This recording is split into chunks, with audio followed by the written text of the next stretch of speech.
Hey everyone, welcome back.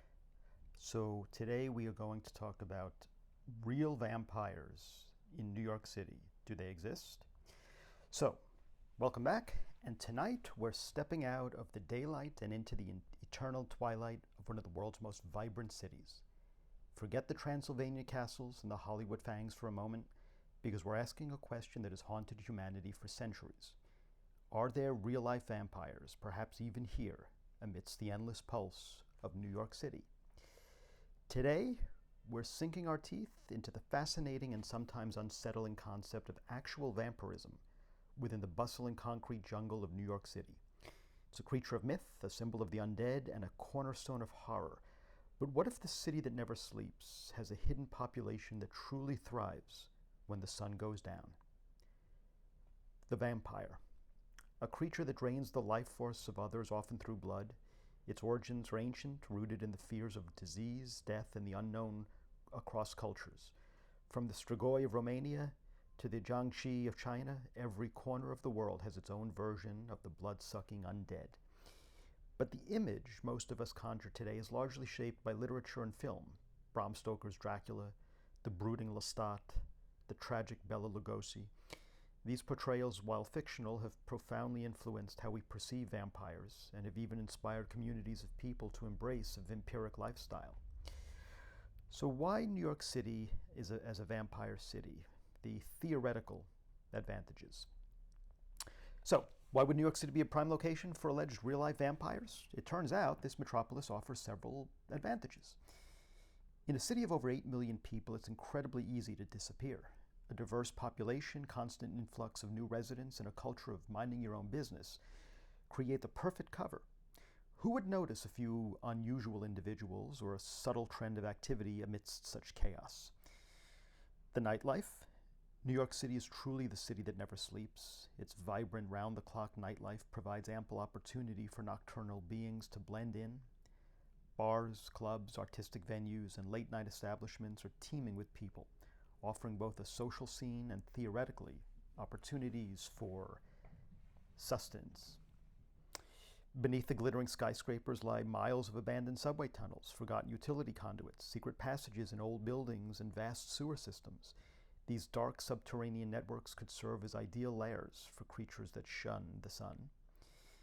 And beyond the obvious, the city's numerous hospitals, blood banks, and even meatpacking districts offer potential, if morbid, resources. And metaphorically, the city is a constant churn of energy, life force, if you will, that some modern vampires claim to feed upon. Here's where the real-life aspects get interesting. While we're not talking about supernatural creatures, New York City is home to a thriving modern vampire community, or subculture. This isn't about mythical beings, but about individuals who identify with vampirism in various ways. This community largely emerged from the goth subculture with its dark aesthetics, appreciation for the macabre, and the nocturnal inclinations. While this broader group, there are distinct categories. Sanguinarians, individuals who claim a physical or psychological need to consume small amounts of human or animal blood for energy or well-being. They often have willing donors within their community. Psychic vampires, those who believe they feed on the psychic energy or aura of others, feeling drained if they don't engage in this feeding. And lifestylers or role players, people who embrace the aesthetics and mythology of vampires, living a nocturnal lifestyle, dressing in gothic attire, and participating in events like the renowned Endless Night Vampire Ball, which has a strong presence in New York City. Many in this community emphasize that they are not supernatural and do not harm others. It's an alternative lifestyle, a form of identity, and a subculture rooted in specific beliefs and practices. New York City, with its open-mindedness and diverse subcultures, offers a safe haven for such communities to exist and even flourish. Now, beyond the subculture, have there been any truly inexplicable reports that echo classic vampire lore in New York City? While concrete evidence is elusive, urban legends and peculiar incidences do surface. Very rare, and often debunked, but there have been whispers of animals found drained of blood in secluded parts of city parks, or odd forensic anomalies in certain crime scenes that have fueled the darker side of the imagination. Throughout New York City's history, in its darkest corners and most exclusive circles, tales persist of reclusive, unnaturally pale individuals who only appear at night, avoid sunlight, and possess an unsettling charm or influence over others. Are these just wealthy eccentrics or something more? New York was a major port of entry for immigrants from Eastern Europe, where vampire folklore was particularly strong. Some historians suggest that these beliefs and perhaps even alleged cases of vampirism might have made their way to American shores and settled in the burgeoning city.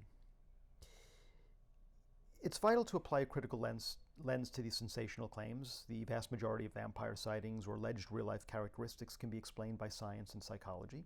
Conditions like porphyria, a rare blood disorder, can cause extreme photosensitivity, pale skin, and even issues with teeth, leading to historical misinterpretations.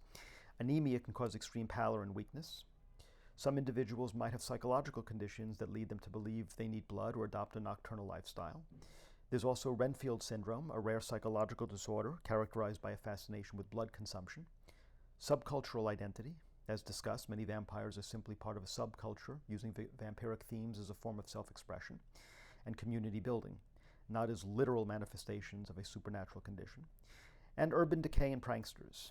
Dilapidated areas, strange smells, and the general oddities of a large city can easily be misinterpreted. And let's not forget the ever-present possibility of elaborate pranks or performance art. So, if real blood-sucking immortal creatures are likely confined to fiction, why does the idea of them thriving in New York City still hold such a powerful grip on our imagination?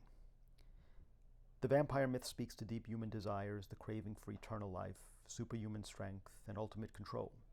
In a fast-paced city like New York, the idea of transcending mortal limitations is particularly appealing. Unlike some other monsters, vampires are often portrayed as alluring, sophisticated, and deeply sensual. The dark glamour resonates with the city's own image of sophistication and hidden desires. The notion that there's a secret society, a hidden world of the powerful and ancient operating beneath the surface of our everyday lives is incredibly compelling. New York City, with its layers of history and endless secrets, is the perfect backdrop for such a fantasy. So if you're wandering the streets of New York at night, are you likely to stumble upon a real vampire? Well, probably not in the way Hollywood depicts, but you might encounter members of a vibrant vampire subculture. People who express themselves through gothic fashion, nocturnal lifestyles, and a fascination with the lore. You might see events dedicated to vampire themes or simply witness the unique characters that make New York City so endlessly fascinating. The vampires of New York City are more likely to be found in the pulse of its alternative nightlife, in the quiet corners of its ancient buildings, or in the whisper tales that pass between generations. They are a testament to the city's enduring allure for the mysterious, the hidden, and the eternally unique. What do you think? Does the idea of vampires in New York City give you chills or a thrill? Have you encountered anyone who made you wonder? Let us know in the comments, and I'll speak to you next time.